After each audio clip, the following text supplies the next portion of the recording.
It's the Daylight Midnight Show. Hello and welcome to the Daylight Midnight Show. My name's Greg and I have to apologise straight away because I am wearing the same dress that I have worn before. I said last week I was going to try and get in charity shops and buy a new one. Haven't had any luck with that this week, so hopefully the next time dress comes up on Outfit Roulette, I will have had a chance to buy another one. Another apology as well, my neighbours on that side of the house are currently doing some work in their garden, smashing up concrete. My neighbour on that side of the house is currently trimming and mowing his lawn, so it might be a little bit noisy in the background, but there we go, it makes it more lifelike, I feel. And one more apology. Last week I revealed my list of my favourite 8 words of all time, and while I was going through the list I was building it up, giving you a chance to guess what number 1 might be, without realising that at the start of that segment I'd actually revealed what the word was, because as I took the bits of paper out of the folder you clearly saw the word that was at number 1 as I went like that.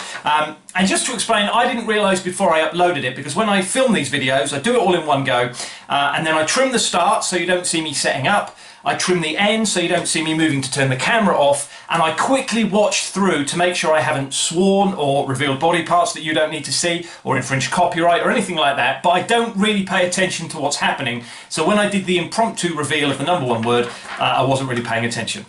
And I didn't notice it. So that's the apologies out of the way. Let's crack on with this week's show, starting with our wonderful word of the week. So this is a word I didn't know existed a week ago that I found out by reading and research this week, and this week it's the word mullock. Now if it had a B it would be bullock, but it is pronounced mullock, and I'm going to read this to get it right. It means rubbish or refuse now, especially leftovers from the mining process. So if you're walking past a coal mine and there's a load of rubbish outside, you could say it's a pile of mullock. But it used to, back in the 18th and 19th century, be a verb that meant to be in the way, to idle, to loiter or trail around aimlessly. So when you're stuck behind someone really taking their time in the supermarket, you might say, I need to hurry up, but this old woman's mullocking around in front of me. So that's our wonderful word of the week. Let's swing round to the door of delights. Not much new. I'm going to add something onto the list of things for future shows, but I'm going to save that for now because it's relevant to the brown folder. But here we do have this week's topical limerick. So what do we have here this week? The story. A man has been jailed for 13 years after police identified him as a wanted drug dealer when he posted a picture of his hand on social media. Now this is really bizarre and I don't understand the science and the law behind this, but I'm going to give it a go.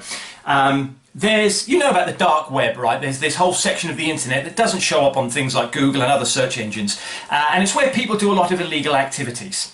So this guy has created a very good career for himself using a pseudonym on the dark web on this particular website. And he's caused a lot of damage and he's made a lot of money through selling all sorts of drugs to all sorts of people around the country. Police have been aware of him for a long time and they knew who he was and they knew his real identity and his fake identity, and they haven't been able to tie them together. Until recently, when on his normal social media in real life, he posted a picture of him holding up a pack of blue Stilton cheese. I don't know why. Why do people do these things? And the police were able to zoom in on the image, get an accurate reading of his fingerprint and his palm print, ally that to evidence they had that linked him to his online persona, and he was managed to be arrested and tried successfully, and he's now in jail for 13 years. And it's an incredible story. It's the wonders of modern technology and explains again why you have to be careful online. So a limerick about this story. If you deal in uppers and e's, just be careful when you handle cheese. They can get your details from your posts and emails and you'll end up nabbed by the police. Now, I don't praise myself very often, but come on, that's an A all the way, right? So from the door of delights, we swing round to the brown folder, which of course now has its own theme tune. This dress is very nice, but it is tight around my legs. Let's see what is written in the folder. That is Greg's. That's a work in progress. So I'm sure you know about the brown folder by now. It's basically a big notepad and I write down things in here that have happened during the week and it reminds me what I want to talk to you about when I'm filming the show. So point number 1 this week, turmeric tea. Yes. At the end of series 1, which was at the end of 2020, I did some awards. One of the awards was for my best new taste that I had tried, or best new thing that I'd found during the year, and the winner was spicy chai tea. Another award was for the best new pizza topping that I tried, and the winner of that was turmeric, because I found that whatever you put on a homemade pizza, if you sprinkle turmeric over the top of it before you put it in the oven, it just gives it this beautiful colour and this beautiful taste. So last week I found something called Taka turmeric masala chai tea, combining chai tea and turmeric. And I thought, that's two of my favourite tastes. That has got to be fantastic. No.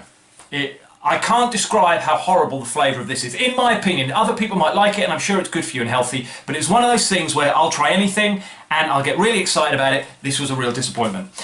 Point number 2, the good thing about Zoom is you can wear what you like below the waist. Yes. This is a bit of a cautionary tale that I hope you will learn from. During the week I had to do quite an important meeting with one of my other hats on, sort of in real life. It's quite a serious meeting. So I was there and I had a shirt and jumper on, looked very nice, but I thought, no one sees below the waist, so it doesn't matter what you're wearing. So I was basically wearing a pair of tight night shorts that I like to sleep in. And that was absolutely fine for the first hour of the meeting, until there was a knock at the door that I had to go and answer. And without thinking about it, I stood up and walked out of the room and went downstairs, walked back into the room and sat down to see people looking like this. And it wasn't until after the meeting I realised when I stand up you can clearly see everything below the waist, so they got a nice view of my hairy legs and those lovely tight shorts.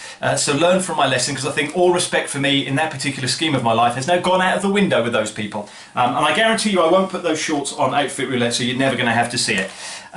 Next week, makeup tips. Oh yes! Now, I'd met someone else this week who introduced me to a friend of theirs. Oh, this is Greg, he's a YouTuber, which made me kind of bristle. Now, I know there are people who would call themselves YouTubers, but I don't consider that. So I said to them, look, I'm not a YouTuber, I put stuff on YouTube. So I do this because it's creative and it's fun. I put it online so people can see it, and hopefully they have fun when they watch it. But I'm not trying to make a career out of this, I'm not trying to make money out of it, I'm not trying to build subscriptions or, you know, get loads of people subscribe. I don't know what the official phrase is, but I'm not trying to get loads of people watching it. I'm just having a bit of fun and hoping you have fun when you watch it as well. But one of these guys said to me that I've been introduced to, well, if you're a real YouTuber and you want to be successful, why don't you do makeup tips? Because my daughter watches loads of YouTube, and all the top YouTubers, the ones making money, do makeup tips.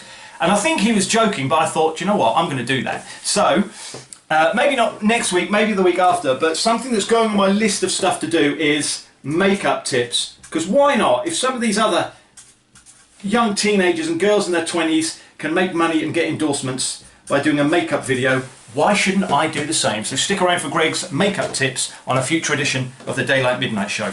And the last thing tucked in here, once again, is our Brighton and Hove Albion logo, because I'm going to do, as promised, a review of the season. So quick backstory, Norwich City got relegated from the Premier League 2019-2020.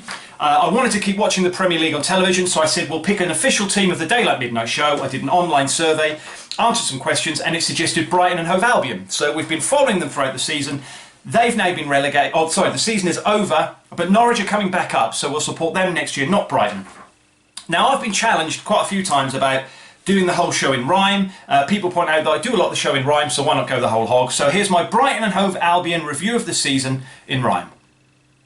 I thought they'd win the FA Cup. In Feb, those hopes were sunk. The player of the year for me was defender Lewis Dunk. They only won 4 games at home and another 5 away. The top scorer with 8 goals was the striker Neil Maupay. The best result, a 3-0 win, which came against Newcastle. The best result away, 3-0, again against Newcastle. They ended up in 16th place, their points were 41. They were our Premier team this year, and supporting them was fun. They avoided relegation. I wish them all the best for next season. I thank them for letting us support them this year, but next year we're back with Norwich City, the team of my youth. And I think that's it for this week. So let's do Outfit Roulette, then work out what we're going to be wearing next week. And I might have to start bringing in some summer clothing, I think, to make this slightly less warm. So let's start with green. So next week I'll be wearing my beach robe. That hasn't been seen before because we only put it on the list last week. Under that, also green, I'll be wearing a wetsuit. Wetsuit with a beach robe over the top, okay. And to accessorise all that, from the third column, we're going to go red. So I'll be wearing another tie, but it will be a different tie to this one.